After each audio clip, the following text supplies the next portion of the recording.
Sekarang, misalnya, pemerintah memutuskan untuk melakukan pengurangan dalam pajak pendapatan.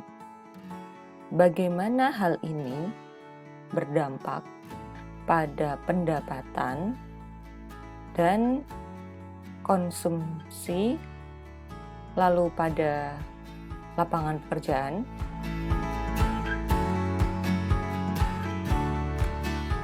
Misalnya, sebagai impact dari perubahan kebijakan tadi, yaitu adanya pengurangan pajak pendapatan, investasi ini meningkat. Pengeluaran investasi meningkat. Investment expenditure-nya meningkat. Bagaimana hal ini berdampak pada perekonomian? Nah, dalam teori makroekonomi, kita mengenal suatu konstanta M. M adalah income multiplier yang rumusnya tertuliskan di persamaan berikut ini. M sama dengan 1 dikurangi MPC. Apa ini artinya? M ini adalah bagaimana perubahan pendapatan dikarenakan perubahan investasi. Kenapa? Karena di sini tadi dikarenakan adanya policy yang mengurangi pajak pendapatan, ya.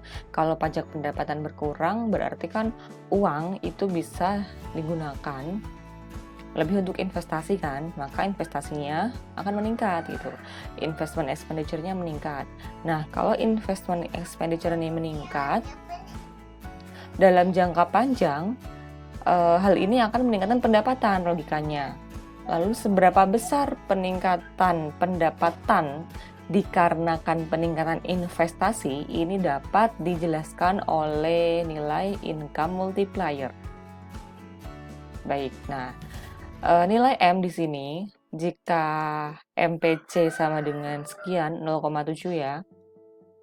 1 dikurangi MPC sama dengan 0,3, karena MPC-nya 0,7. Maka M sama dengan 1 dibagi 0,3. Hasilnya sekitar 3,33. Arti dari income multiplier ini adalah setiap peningkatan $1 investasi akan mengarah pada peningkatan pendapatan sebanyak 3,3 kali gitu. Jadi bandingannya $1 investasi akan dapat berimpact pada lebih dari 3 kali peningkatan income. Dan perlu catat bahwa dampak ini dari investasi ke pendapatan ini tentu saja memerlukan waktu untuk multiplier ini bekerja. Tidak real time, tidak langsung. Nah, dalam definisi ini tadi, dalam analisis ini tadi, yang penting dari sini adalah kita memerlukan informasi mengenai MPC ya. The critical value in this computation adalah MPC. Maka estimasi nilai MPC kita mendapatkan nilai MPC dari pemodelan tadi, dan ternyata nilai MPC ini memberikan informasi yang sangat berharga untuk tujuan kebijakan. Dengan mengetahui MPC, kita bisa memprediksi, meramalkan the future course of income, bagaimana income nanti jangka panjangnya seperti apa, lalu konsumsinya jadi seperti apa, dan juga tingkat employment-nya, lapangan pekerjaannya ini seperti apa jika terdapat perubahan dalam kebijakan pemerintah, misalnya kebijakan fiskal gitu. Sebelum melakukan kebijakan, pemerintah perlu menganalisis, mensimulasi. Kalau ada kebijakan A, maka nanti impact-nya apa ya? Nah, ini tadi bermanfaat nilai MPC ini. Berdasarkan pemodelan ekonometrika, dapat diketahui nilai M besar. Dan dengan nilai M besar, tadi di sini contohnya, kalau pemerintah mengurangi tingkat pajak pendapatan, maka nanti dampaknya kalau MPC sebesar 0,7 ternyata efeknya ujung-ujungnya nanti akan ada peningkatan income 3 kali lipat dengan adanya peningkatan investasi. Baik, kita lanjutkan ke tahap yang ke-8. Ini sudah clear ya. Tahap ke-8 menggunakan model untuk kontrol ataupun tujuan-tujuan kebijakan. Misalnya, kita memiliki fungsi konsumsi seperti yang ditunjukkan pada persamaan sebelumnya, yaitu persamaan ini ya, I33, ini persamaan fungsi atau fungsi konsumsi yang kita miliki.